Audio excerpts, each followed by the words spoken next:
Trump está com medo do sul global. Agora está ameaçando os BRICS. Pois é, e se ele está com medo, eu estou feliz. Vou pedir aqui pro Pedro Zambardi explicar pra gente o que tá rolando.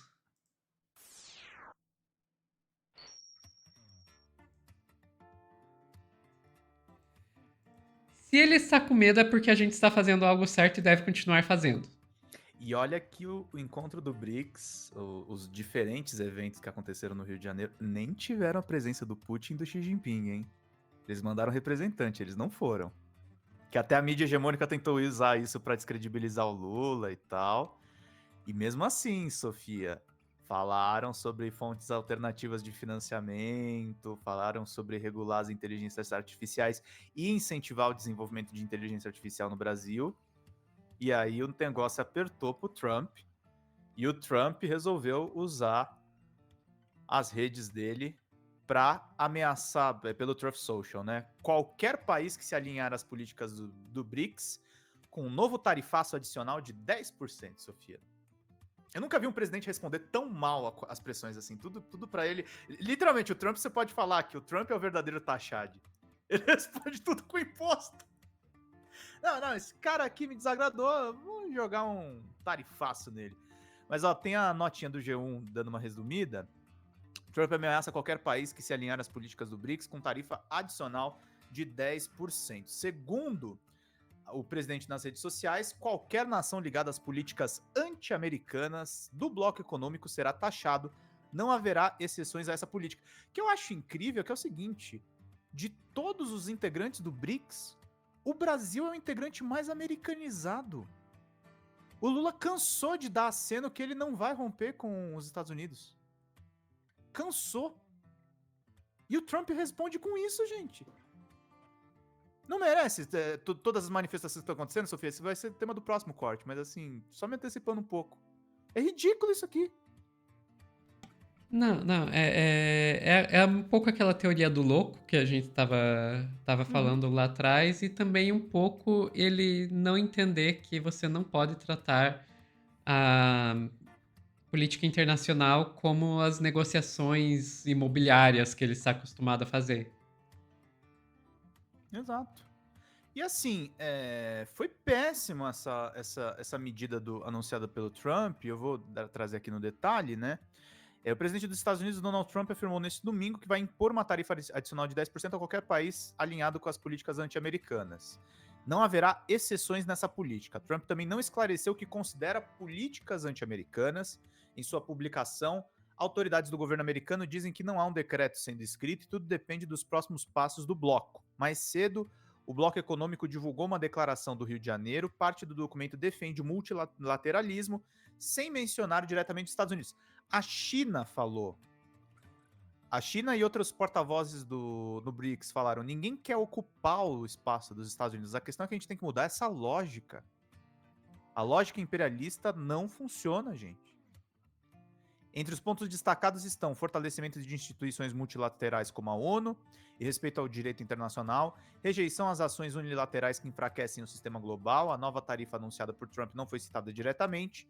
Expressamos sérias preocupações com o aumento das medidas tarifárias e não tarifárias unilaterais que distorcem o comércio e são inconsistentes com as regras da Organização Mundial do Comércio, afirmou um trecho do documento. Isso daqui é o post dele no Truth Social.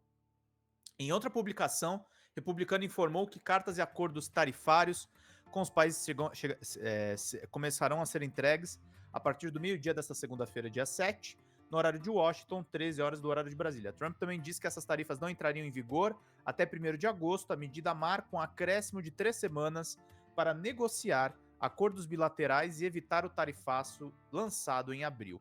A suspensão de 90 dias das tarifas impostas pelo republicano estavam prestes a expirar no próximo dia 9 de julho. Washington fechou apenas pactos limitados com o Reino Unido e o Vietnã. A maioria dos países ainda tenta evitar as tarifas anunciadas, que podem variar de 10% a 50%. A União Europeia negocia para evitar sobretaxas em setores como agricultura, tecnologia e inovação, mas ainda enfrenta impasses com os Estados Unidos, Japão, Índia, Coreia do Sul, Indonésia, Tailândia e Suíça, que também correm para apresentar concessões de última hora. A nova ofensiva contra os BRICS. O BRICS é formado por 11 países do sul global, com nações em desenvolvimento da América Latina, Ásia, África e Oceania, trata-se de um fórum de articulação político-diplomática e cooperação em diversas áreas. O Brasil assumiu a presidência rotativa do bloco no dia 1º de janeiro de 2025. Os representantes dos países que compõem o BRICS estão reunidos no Rio de Janeiro até esta segunda. Em outra parte do documento divulgado, o bloco trata da segurança global com destaque de condenação dos ataques recentes ao Irã, sem mencionar diretamente Estados Unidos ou Israel, condenação dos ataques contra a Rússia, mas sem condenar diretamente condenar os ataques à Ucrânia. A Rússia é membro dos BRICS e o presidente Vladimir Putin participou do encontro por videoconferência. A posição conjunta sobre as crises do Oriente Médio, incluindo os conflitos em Gaza e a tensão entre Irã e Israel. O apoio à solução dos dois estados como caminho para resolver o conflito entre Israel e Palestina. Os líderes defendem uma criação de um estado palestino com base nas fronteiras de 67, tendo Jerusalém Oriental como capital. O documento também pede que a comunidade internacional atue para pôr fim à violência em Gaza e garantir a proteção dos civis palestinos, defesa de soluções pacíficas, diplomáticas e negociadas com base no direito internacional. A declaração foi divulgada pelo Ministério de Relações Exteriores, o Itamaraty.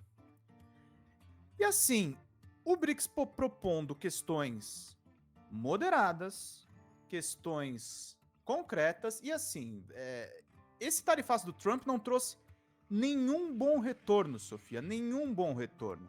Você olha a macroeconomia americana, tá uma porcaria, e você olha a questão do mercado financeiro, vamos falar então da galera da bufunfa, a galera que ganha com renda. O dólar, o Financial Times e o New York Times, eu vi essa notícia no Valor Econômico, acho que tinha na Folha, mas eu acabei transcrevendo aqui. O dólar tem o pior início de ano desde 1973, gente. O Trump tá destruindo a moeda americana. Ele tá fazendo, sabe o fim do imperialismo? Ele tá fazendo esse serviço. Muito bem feito, aliás. É o pior semestre, gente. As políticas tarifárias... Porque é o seguinte, impostos precisam ser criados, só que imposto ele exige para sustentar o Estado e ele tem que ter uma previsibilidade. O presidente não pode ficar declarando assim, eu vou taxar tal coisa. Do nada, porque ele ferra as relações bilaterais. Como é que eu vou exportar, Sofia, soja para os Estados Unidos se eu não sei se o preço vai chegar a X ou Y no mês seguinte? Não faz sentido. Eu vou vender para um cara que me oferece uma entrada melhor, uma entrada mais fácil. Aí você fala, não, Financial Times é muito de direita. Vamos pro New York Times, tá no investidor do Estadão. Com guerra comercial, dólar tem o pior primeiro semestre em mais de 50 anos. Todos os veículos internacionais ligados ao mercado financeiro estão dizendo isso. O Trump não é bom nem pra direita. Ele tá virando um Bolsonaro. Só que com mais poder, claro. Ele quer, Que imagem terrível. Ele é o Bolsonaro, o Turbo 2.0, gente. Os atores de Hollywood falam, ele quer ser um imperador. Ele não quer ser presidente da República. O presidente da República tem que cumprir contrato. O presidente da República tem compromisso com o sistema. Afinal de contas, eles não são guardião do capitalismo, caramba? Pelo visto, pelo Trump, não. E os caras estão ganhando alguma coisa com isso. Então é o seguinte, gente. E outra... Aí você fala, mas o BRICS tá querendo fazer isso porque eles querem provocar os Estados Unidos. Não, gente. Uma das resoluções do BRICS, por exemplo, tá aqui nessa nota da Agência Brasil. Aliás, parabéns pela EBC, excelente cobertura, os sites parceiros todos que estavam acompanhando o BRICS. O Lula tá defendendo espaço fiscal, soluções econômicas para erradicar doenças no sul global. Os Estados Unidos estão criando problemas, por isso que a gente tem que se organizar através do BRICS. Eu vou ler essa nota aqui rapidamente da Agência Brasil, só para encerrar o corte. O presidente Lula defendeu mais espaço fiscal no gasto público para que países do sul global possam assegurar a vida saudável às populações. A declaração foi dada na abertura do segundo dia da cúpula. Não há direito à saúde sem investimento em saneamento básico, alimentação adequada, educação de qualidade, moradia digna, trabalho e renda, disse o presidente. Implementar o ODS 3, saúde e bem-estar, requer espaço fiscal. O Objetivo do Desenvolvimento Sustentável 3 é uma das metas da ONU. Já o espaço fiscal é a capacidade dos governos de ampliarem gastos. Em sua intervenção, à frente dos demais líderes do BRICS, Lula chamou atenção para as doenças determinadas por questões sociais que atingem os países do sul global, nações em desenvolvimento que partilham problemas sociais. No Brasil e no mundo, A renda, a escolaridade, o gênero, a raça e o local de nascimento determinam quem adoece e quem morre. Muitas das doenças que matam milhares em nossos países, como o mal de Chagas e a cólera, já teriam sido erradicadas se atingissem o norte global. E aí, o Trump chama isso aqui de anti-americanismo. Os caras tentando combater doença. O básico, gente, a galera ter o que comer, ter onde. Com todo respeito aqui, ó, eu vou soltar um pouco a minha frase, ter onde cagar. Sabe, as pessoas precisam ter espaço para ter saneamento básico. E o Trump tá chamando isso aqui de anti-americanismo, Sofia. É isso. Vamos lá. Anti-americanismo, na visão do Trump, é literalmente qualquer coisa que não beneficie, não é nem os Estados Unidos, é que não beneficie uma determinada parcela da elite dos Estados Unidos, sabe? Aquela história de, veja bem, o capitalismo faz o interesse da sua burguesia, das suas elites, parecer o interesse de todos. O Trump é a personificação disso. Se não tem aquela parcela bem específica da elite dos Estados Unidos, que é a parcela da qual eu faço parte, da qual meus financiadores fazem parte, não está sendo beneficiada, isso é anti-americano. Inclusive, os estadunidenses que tomem cuidado, porque ele está disposto a usar isso, inclusive, contra seu próprio povo. De acusar os próprios estadunidenses de anti-americanos. Se eles forem minimamente de esquerda, talvez. Se é que existe isso nos Estados Unidos. Enfim. Isso acaba entrando numa discussão que eu estava tendo com a Dai agora há pouco sobre até que ponto você atribui ao Trump inteligência, tá jogando um xadrez 4D e assim por diante. E daí faz a teoria do louco para parecer um cara, pegar as pessoas desprevenidas, etc, etc. Até que ponto o cara é simplesmente burro. Essa discussão das tarifas, eu acho que é uma que é bem complicada a gente dizer isso, porque, por um lado, realmente ele tá detonando o próprio país. Por outro lado, quanto dinheiro ele e pessoas próximas a ele já fizeram com esse sobe e desce do dólar, com esse sobe e desce das ações dos Estados Unidos, com esse sobe e desce... Talvez uma ação pros amigos, né? Entendeu? Essa é uma que eu olho e digo... Cara, talvez isso seja mesmo um xadrez 4D. E você que acha que ele tem algum interesse pelo bem do país e que, portanto, ele está sendo burro porque isso está prejudicando o próprio país, talvez quem esteja fazendo papel de burro é você.